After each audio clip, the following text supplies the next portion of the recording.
So I think we'll try Jonathan here on Skype. Absolutely. Someone who's going to know maybe personally. We've had Johnny on the show beforehand, previously on 1050. But in terms of his actual relationship, I don't know. But Billy Talent, there's another great band that, by the way, went to Roast Beef High School. Is that correct? So we'll look for Jonathan here in just seconds. Hello? Jonathan, it's Mike Richards from rawmike.richards.com. How are you doing this morning, buddy? I'm good, Mike. How are you? Well, I think like the whole country, Johnny, I think a little upset, even though you knew it was coming. It's something that Gord Downey, quite frankly, prepared himself for, but you're never ready for the end. And as we were broadcasting and starting here, John, we're just in downtown Toronto off of King Street. The cars are just blasting the Tragically Hip everywhere. It is going to take quite a while for the country to get over this. Yeah. I was just going through Twitter, reading people's condolences and stuff like that. It's so sad. It sucks. He was amazing, though, and he contributed so much to Canada and to Canadian culture and to music.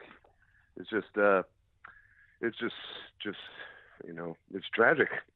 Yeah, and I think you put it quite frankly, when you start talking about culturally what it meant. It's hard enough just being a band in Canada. It's hard enough just getting airplay. It's hard enough sometimes just finding gigs where you can actually maybe make $1 or $2 if you can do that. But they went beyond that. And why do you think there was that mass appeal? Why did the Tragically Hip reach into the almost the souls of Canadians? Do you have a feeling on that? I don't know why. I was young when Tragically Hip came out. I just started playing music, and I remember their songs. To me, they connected to me as a Canadian kid. And even being a musician, but I also played hockey, and they wrote about stuff about Canada and their songs. I could learn their songs, and some of the first songs I ever jammed with people were Tragically Hip songs, and I don't know exactly what the reason why they connected. I think it was just because they were so genuine, and Canadians see that and they appreciate that. We as people, I think, we kind of cut through the crap, and we like people for what they are. And that band, and Gord himself, always came across as honest. We're on the line with Jonathan Gallant, bassist for Billy Talent, joining us on the program this morning.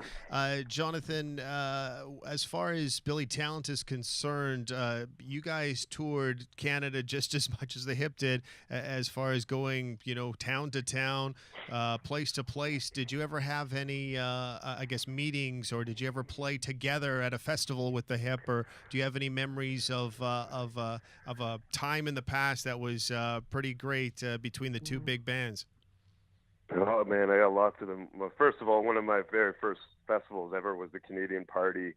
Was probably over 20 years ago, even more so, and that was just like an experience that the Tragically Hip introduced me for the first time. But over the years, as my music career continued on, I had opportunities to meet several of the other members in the band here and there. But I never met Gord until most recently, when he was working on his most recent solo album. They were looking for him, and Kevin Drew, the producer, were looking for a place to record, and they wanted it in Toronto. And our studios, it was close to his house, so they asked us if they could use our studio, and we were like, "Well, yeah, of course, come and check it out. We're still building it a little bit." So him and Kevin came by to check it out, and I was raking leaves out front, and Gord walks up, and I'm like, "Oh my God, it's Gord Downey!" And I don't get starstruck too often, even after all these years, but it's Gord Downey, and I was really excited to meet him, and I was struggling with this leaf bag, and he comes up, he goes, "Don't you, being Canadian, don't you know how to use a leaf bag?" And he goes, "You got to do it like this." And he folded down all the edges of the leaf bag, which keeps it open, and it was a very good tip that I still use now. But that was, and then he came into the studio, and we hung out for a little bit. They ended up working at another studio locally, but that was my one and only moment with Gord, and you know, it was a nice moment. It was really cool. That being said, we do have some crew guys that have worked with us and the Tragedy Hip, and one of our lighting guys, his son has cancer, and he was out working on that last trip, or that last tour with the Tragedy Hip, and he said that Gord would go around and give every guy on the crew a moment at some point in the tour. Geez, I can't believe I'm so emotional. Yeah, it's okay. But yeah, you know, just a really good person. Sad loss. Johnny, thanks so much. Yeah.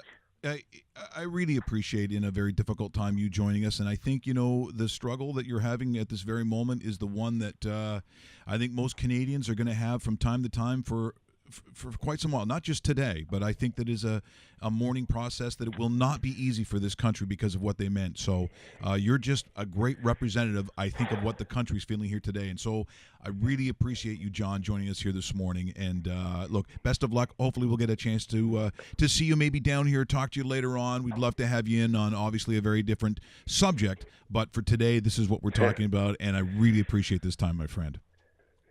Hey, man, anytime. You know, thank you, Gord. And that's it. That is Johnny Gallant from Billy Talent, the bass player. Obviously very emotional here today on rawmike.richards.com. What? Did we just become best friends? Yep.